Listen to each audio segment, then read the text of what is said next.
I think it's pretty safe to say I failed for keeping up this series. Good God, I was really good at doing this last year and the year before when I first started doing it in 2021. And 2023, I was meant to do one of these videos every couple of weeks, highlighting some new releases and giving you guys some, undiscovered gems, underrated albums that aren't really getting that much attention in these kinds of videos. And I did one of them since January. I did one. I did a whole one. What the hell? Yeah, I don't really know what's quite happened here. I have been listening to a lot of albums, so it's not like my listening schedule has died off or anything. I think it's just more the fact that my work schedule, my real life work schedule outside of doing these videos, is pretty hectic, I guess, which is good because it's what I've wanted to get to for a while. I'm finally where I need to be in my actual job, my career and stuff. It's took a long time to get there. So I guess YouTube has slowed down ever so slightly for me, and videos like this have just fallen a bit by the wayside. So I do apologize, guys. I do try and keep up with as much as I can on this channel because I really am passionate about doing it. But when work is beating you in your arse all the time, it's not always easy, so I hope you're at least appreciative of the fact that you're still getting videos on a regular basis either way, even if these ones haven't been coming as much as I would have liked to. But yeah, there's been lots of good releases, lots of really interesting albums coming out, and of course I'm here to highlight the ones that deserve attention, deserve to be on your radar, and are albums that are absolutely worth your time, of course. So 5 early releases for 2023 that haven't been talked about a great deal, but they are really good and need to be checked out. And there's a diverse array of different styles of music coming through here as well. As always, I'm delivering for you guys in the best kind of way again. I'm going to start with Margo Price, sort of like an indie country singer, indie Americana singer, who has a great collaboration with Sharon Van Etten on this album, so you can kind of guess what style the album is generally going for, although it's certainly more upbeat than the most recent Sharon work, because Sharon's work recently hasn't been quite as tight, I don't think, but Margo's album here is really good and has quite a bit of attitude coming through, especially on the opening track, which is a great little track here, Being to the Mountain. So much sass and attitude coming from her, coming out of her vocals and her delivery on this track. And yeah, the rest of the album is just full of really well-written songs that have a bit of oomph to them, but they're also kind of swaying in that country Americana direction. It's nice. It's a good listen. Next, I want to mention Jordan Ward. This one's gone under the radar too. I think this has potential to be quite a favourite of many's, to be honest. Many's?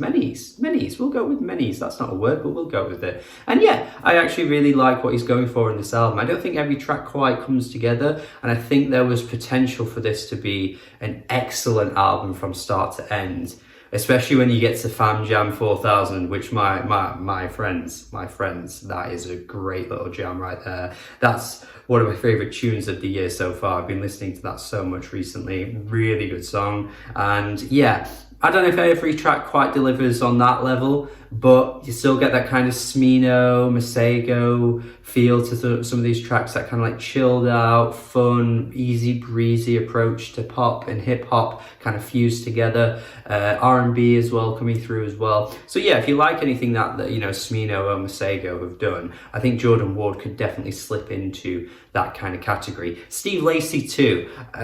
Not quite on the level of some of the artists I've just said there, especially in terms of the full album, but there's definitely a few tracks you'll be taken away that you'll be jamming, because this guy has got a great ear for melody. Raul Refree, not sure how quite you say it, but this was a good album too. I think this one actually has the most potential to appeal to the music nerds, to be honest, because it's got that kind of like electroacoustic style that other artists on something you'd find on Rate Your Music got a lot of attention for. It's got a blend of weird moments but also really beautiful moments. There's some jarring tracks but also some lovely tracks as well. All this kind of fused together to create a really interesting and dynamic listen from front to back. It is a cool album for sure, and I would have expected to see more people raving about this one actually, but it seems to have gone under the radar. So if you're a music nerd, if you're a nerd, this one is for you.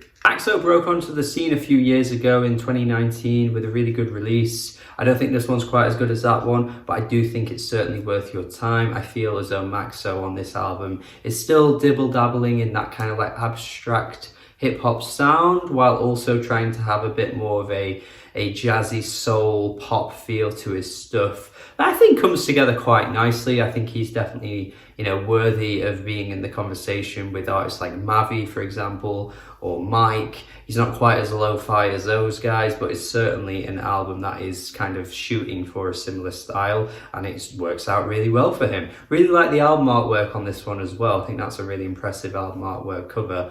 But yeah, this is good. I think it didn't quite live up to what I expected, because I did really like his previous work.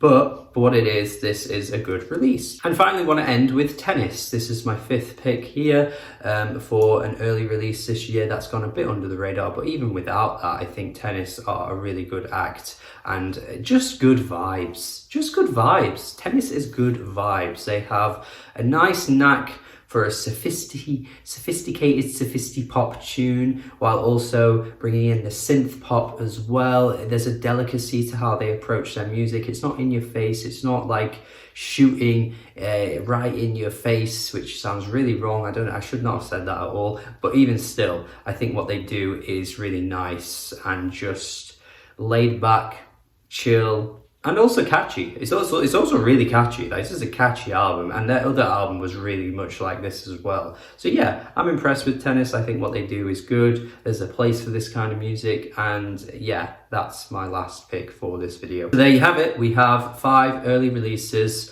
for the year that you should be checking out. I'm sorry you had to wait till March, bloody March, to get this one. God damn, what am I doing? I do not know. But even still, this is the 2nd video of this series. I might do one more, we shall see. It's getting on now though. We're approaching April at some point.